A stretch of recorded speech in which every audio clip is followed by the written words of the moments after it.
মাননীয় অর্থমন্ত্রী বলেছেন উদ্দেশ্যের মধ্যেই যে এই শেয়ার বাজারকে এক্সচেঞ্জ সমূহে কার্যকর প্রাতিষ্ঠানিক সুশাসন প্রতিষ্ঠা, সিকিউরিটিজ অ্যান্ড বিনিয়োগকারীদের স্বার্থ সংরক্ষণ। অবশেষে at long last he has thought about it. I must thank him. But I say, to what avail, to what use? It's too late.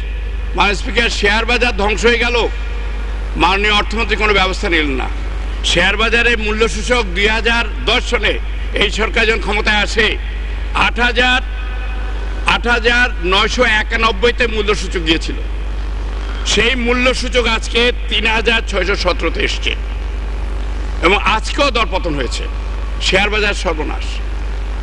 30 লক্ষ বিনিয়োগকারী রাস্তায় বসেছে, লক্ষ হাজার কোটি টাকা দেশ থেকে উধাও হয়ে গেছে।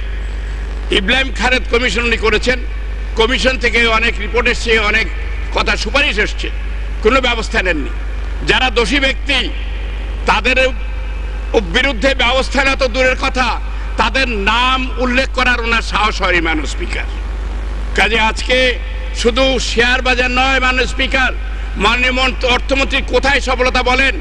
হলমার্ক কেলেঙ্কারি 4,000 কোটি টাকা, 4,000 কোটি টাকা চলে গেল জালিয়াতির মাধ্যমে। উনি বললেন 4,000 কোটি টাকা গেলে বাংলাদেশের অর্থনীতি কিছু হবে না।